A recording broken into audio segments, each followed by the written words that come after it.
Hello, मैंने आपको पिछली वीडियो में chapter 1 crop production and management के अंदर आने वाले topic practices for crop production के 2 टॉपिक्स करवाए थे।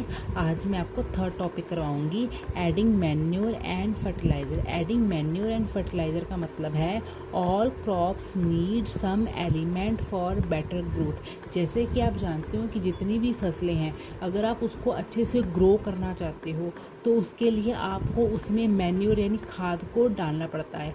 और हम खाद उसमें क्यों डालते हैं? Because when we grow crops in the same field year after year the soil lose nutrient. क्योंकि जब आप एक ही खेत में बार बार फसल को उगाते हो, ग्रो करते हो, तो वो जो खेत है यानी उस खेत की जो मिट्टी है वो अपने न्यूट्रिएंट को खो देती है। तो उन न्यूट्रिएंट को इंक्रीज़ करने के लिए, उन एलिमेंट्स को इंक्रीज़ करने के लिए हम उसमें मैन्योर या फर्टिलाइज़र यानी हम खाद को डालते हैं।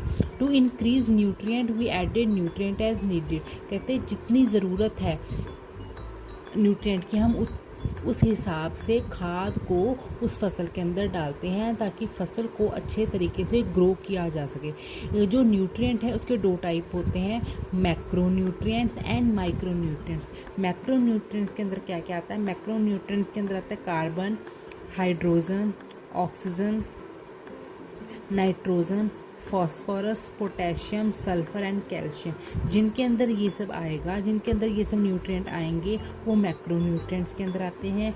और जिनके अंदर आयरन, जिंक, कॉपर, क्लोरीन या मैग्नीशियम या कोबाल्ट आते हैं वो सारे के सारे माइक्रो न्यूट्रिएंट्स के अंदर आते हैं। आगे पढ़ने से पहले आपको ये पता होना चाहिए कि मैन्योर और फर्टिलाइज़र में क्या डिफरेंस है। जो मैन्योर है, manure it is a natural substance. ये एक नेचुरल सब्सटेंस है, यानी ये एक ऑर्गेनिक सब्सटेंस है। यानी ये मैन्योर जो है यानी खाद जो है वो नेचुरल प्रोसेस से बनाई जाती है। Fertiliser it is a inorganic substance. ये एक इनऑर्गेनिक सब्सटेंस है, यानी ये नेचुरल तरीके से नहीं बनाई जाती। इसको आप कहाँ पे बनाते हो? फैक्ट्रीज में। It is made up of animal डंक। ये एनिमल के डंक यानी गोबर से बनती है। और ये जो होती है बेटा फर्टिलाइज़र जो होता है, इसको आप फर्टिलाइज़र्स को आप फैक्ट्री के अंदर उगाते हो। It does not spoil in soil और रेन। अगर आप मैन्योर को ज़्यादा देर तक बारिश में या धूप में रख देते हो तो इसके ऊपर उसका कोई भी प्रभाव नहीं पड़ता। यानी सन का, सूरज की किरणों का और बारिश का खाद के ऊपर कोई प्रभाव नहीं पड़ता अगर आप उसको ज़्यादा देर के लिए उसके अंदर रख दोगे। लेकिन अगर आप फर्टिलाइज़र को सन के अंदर या रेन के अंदर रख दोगे, बारिश के नीचे रख दोगे, तो बारिश और जो सूरज की किरणें हैं वो फर्टिलाइज़र को ख़राब कर देंगी, स्पॉइल कर देंगी, ख़त्म कर देंगी। It provide humus to the soil. जो मैन्योर होती है, जो खाद होती है, वो मिट्टी को ह्यूमस यानी नमी प्रोवाइड करवाती है। It does not provide humus to the soil. लेकिन फर्टिलाइज़र किसी भी तरह की नमी, खाद मतलब किसी भी जो फर्टिलाइज़र है वो किसी भी तरह की नमी सॉइल को नहीं प्रोवाइड करवाती। It does not required any store room for storage. खाद को रखने के लिए आपको किसी स्टोर की ज़रूरत नहीं होती। आप इसको खेतों में भी ऐसे ही रख सकते हो क्योंकि ये वहाँ पे ख़राब नहीं होगी। लेकिन अगर आपने फर्टिलाइज़र को स्टोर करना है तो इसको स्टोर करने के लिए आपके पास बड़े बड़े स्टोर रूम होने चाहिए या बैग होने चाहिए जिसमें आप इसको स्टोर करके रख सकते हो। It need large space for keep it. लेकिन मैन्योर को रखने के लिए, खाद को रखने के लिए आपके पास ज़्यादा जगह होनी चाहिए। It needs small space to keep it like that। लेकिन फर्टिलाइज़र को रखने के लिए आपके पास छोटी स्पेस भी चलेगी, आप छोटी जगह पर भी इसको स्टोर करके रख सकते हो।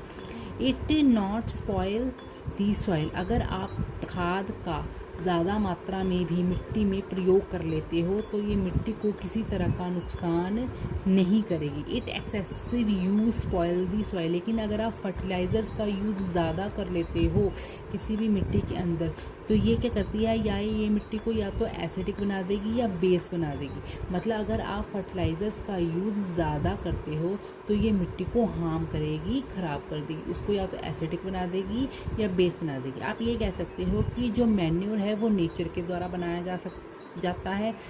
जो मैन्योर है वो नेचर के द्वारा बनाया जाता है, और जो फर्टिलाइज़र है वो मैन मेड है, यानी मनुष्य के द्वारा, यानी ह्यूमन बीइंग के द्वारा बनाया जाता है। अब हम मैन्योर और फर्टिलाइज़र के बारे में वन बाय वन पढ़ेंगे। Manure, it is organic in nature, it is prepared from decomposition of animal waste like cow dung. कहते हैं कि जो मैन्योर होती है वो ऑर्गेनिक है नेचर से, और ये जो प्रिपेयर होती है ये एनिमल डंक, यानी जो जैसे काओ डंक है, यानी जो गाय का जो गोबर है उसको डिकम्पोज करके बनाई जाती है, ह्यूमन वेस्ट को डिकम्पोज करके बनाई जाती है, या प्लांट एलिमेंट को डिकम्पोज करके बनाई जाती है। आप ये कह सकते हो मैन्योर यानी जो खाद है उस वो नेचर है, बाय नेचर बनती है, वो नेचर के थ्रू बनाई जाती है, नेचर का जितना भी वेस्ट है उससे आप इसको प्रिपेयर करते हो। सबसे बेस्ट एग्जाम्पल है इसका वर्मी कंपोस्ट। तो वर्मी कंपोस्ट कैसे बनता है? To prepare vermicompost we need good breed of earthworm. कहते वर्मी कंपोस्ट को बनाने के लिए हमें अच्छी किस्म के अर्थवॉर्म चाहिए, जो 8 से 10 सेंटीमीटर लंबे होने चाहिए, और उनका कलर क्या होना चाहिए? रेड।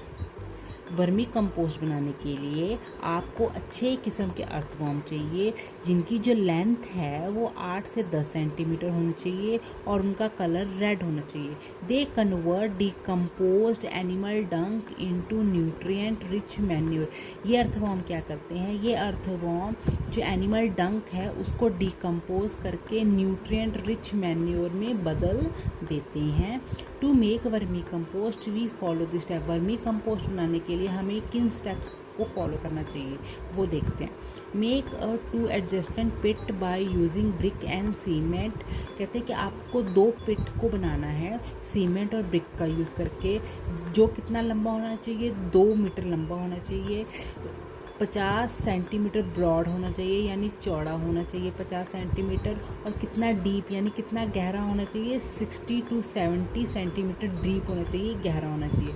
एंड और दोनों ही जो पिट हैं वो नीचे से एक होल से आपस में कनेक्टेड होने चाहिए। Add mixture of animal dung and leaf in first pit for 30 days. फिर आप क्या करोगे?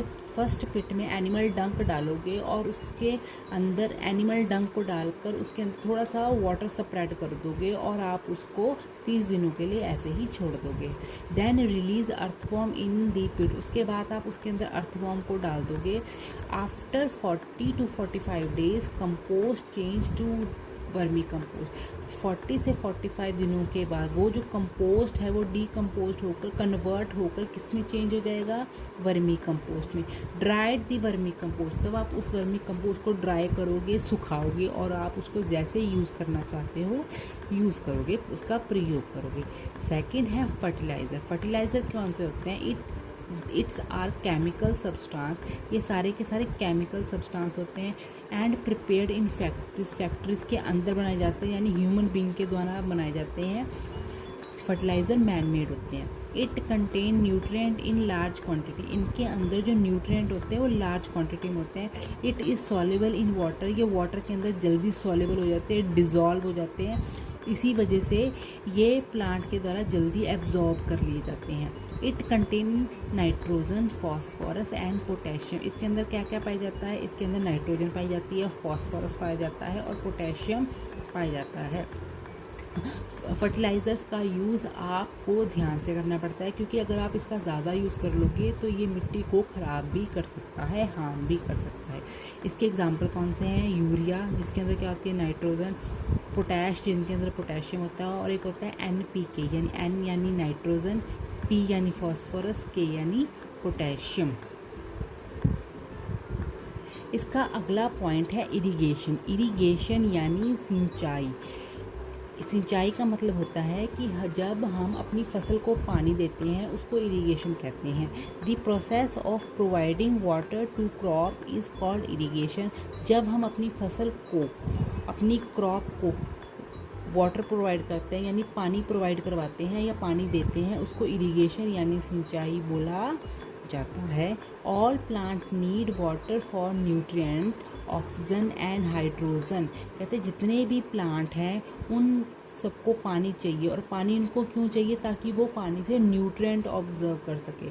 और वो पानी से कौन कौन से न्यूट्रिएंट लेते हैं? वो पानी से लेते हैं ऑक्सीजन एंड हाइड्रोजन। और ऑक्सीजन और हाइड्रोजन को पानी से कैसे मिलती है? कि जब हम पौधों को पानी देते हैं तो पौधों के जो रूट्स होते हैं, वो जो रूट्स हैं वो वाटर को ऑब्जर्व करते हैं, और वाटर के थ्रू वो जो प्लांट है वो ऑक्सीजन और हाइड्रोजन को ऑब्टेन करता है। इसके मेथड कौन से इरिगेशन के? इस इरिगेशन के मेथड दो हैं, ट्रेडिशनल मेथड है और मॉडर्न मेथड है। ट्रेडिशनल मेथड के अंदर 4 टाइप्स हैं, मॉट, चेन पम्प, डेकली, हॉल्ट। और मॉडर्न मेथड के अंदर 2 हैं, drip system and sprinkle system. जो ट्रेडिशनल सिस्टम है या ट्रेडिशनल मेथड है वो जो पुराने समय से चला आ रहा है मेथड वही है, और इसके अंदर बहुत ज़्यादा वाटर जो होता है वो वेस्ट होता है। लेकिन आजकल मॉडर्न सिस्टम चला है, drip system and sprinkle system, ताकि हम पानी को बचा सकें। इसमें पानी की बहुत सेविंग होती है। हम इसको 1 बाय 1 पढ़ेंगे। पहला है ट्रेडिशनल मेथड। ट्रेडिशनल मेथड क्या है? Old method of irrigation. जो पुराना तरीका है सिंचाई का उसको ट्रेडिशनल मेथड कहते हैं। सबसे पहले आता है इसमें मॉट। मॉट क्या है? It was a system of draining water from well by using pulley and rope. A big container is tied with rope. मतलब एक बड़ा वेल होता है, वो पानी से भरा होता है, उस वेल के अंदर से एक रोप और पुले का यूज़ करके रोप के साथ एक कंटेनर बांधा गया होता है, और उस रोप के द्वारा कंटेनर को हम अंदर भेजते हैं, फेंकते हैं, और पुले के द्वारा उसको खींचते हैं और पानी को बाहर निकालते हैं। आगे है चेन पंप। चेन पंप क्या है? It is a simple machine use to lift water from lake, well, river, pond. ये एक सिंपल मशीन होती है जिसके द्वारा हम किसी भी लेक, वेल से, रिवर से या पॉन्ड से पानी को बाहर निकालते हैं। It works using a chain with small disc which move inside a pipe. एक पाइप के अंदर स्मॉल डिस्क होती हैं जो चेन के साथ बंध कर पानी को बाहर खींचती है। नेक्स्ट है dhekli. It is a deep big hole filled with water like well. ये एक वेल की तरह एक बहुत बड़ा होल होता है, और उससे पानी बाहर निकाला जाता है by using simple lever system. Lever system का यूज़ करके उसमें से पानी को बाहर निकाला जाता है। 4th one is a halt. Halt क्या है? It is also called Persian wheel method. इसको आप पर्सियन व्हील मेथड के नाम से भी जान सकते हो।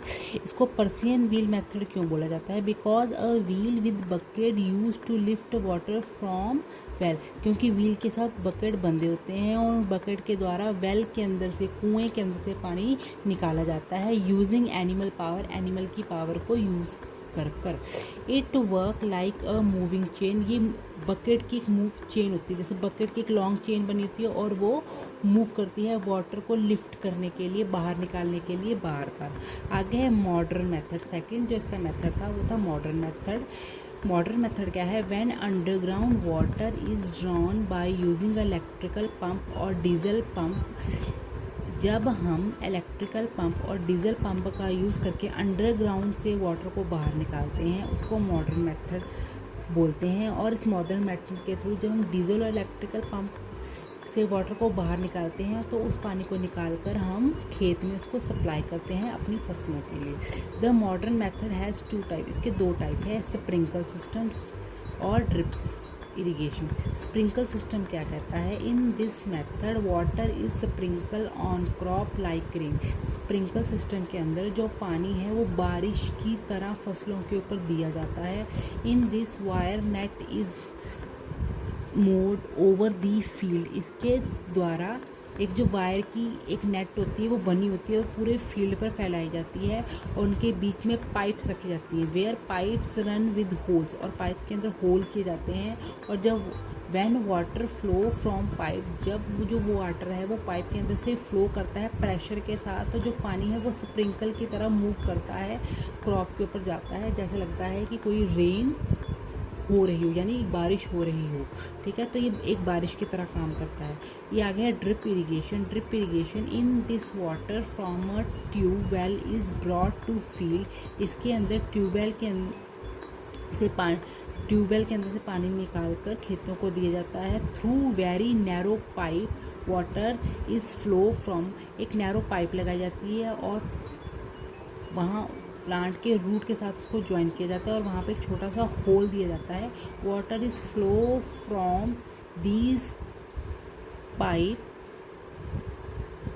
पाइप्स ड्रॉप बाय ड्रॉप, और जो पानी जो है वो ड्रॉप बाय ड्रॉप निकलता है इन पाइप से direct to the root of the plant, सीधा किसी भी पौधे की जड़ों को वो पानी जाता है। It is best for fruit plant, trees and garden, ये फ्रूट प्लांट के लिए, ट्रीज़ के लिए और गार्डन के लिए बहुत अच्छा सिस्टम है, क्योंकि इन दोनों ही सिस्टम में पानी की कोई भी वेस्टेज नहीं होती है और पानी सीधा वहीं जाता है जहाँ उसको होना चाहिए। बोथ मेथड है वन मेजर डिफरेंस, दोनों मेथड में क्या डिफरेंस है? Traditional method, in traditional method water is waste in very large amount, traditional method के अंदर पानी बहुत ज़्यादा वेस्ट होता है। And modern method save large quantity of water, लेकिन जो मॉडर्न मेथड है वो लार्ज क्वांटिटी ऑफ वाटर को सेव करता है।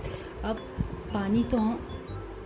पानी के सोर्स कौन से होते हैं? सोर्स मतलब हम पानी को कहाँ से लेते हैं। क्रॉप्स आर सप्लाइड वाटर, जब हम क्रॉप्स को यानी फसलों को जब हम पानी देते हैं, उनकी सिंचाई करते हैं, सिंचाई करने के लिए हम पानी कहाँ से लेते हैं? रिवर से, कैनल से, वेल से, डैम से, पॉन्ड से, लेक से। और नेक्स्ट टाइम हम इसके नेक्स्ट 2 पॉइंट करेंगे, removing weeds and protection from paste. और अगर आप चाहते हो कि मैं आपको इसी तरह से पढ़ाती रहूँ तो प्लीज़ मेरे चैनल को सब्सक्राइब और लाइक करें। Thank you.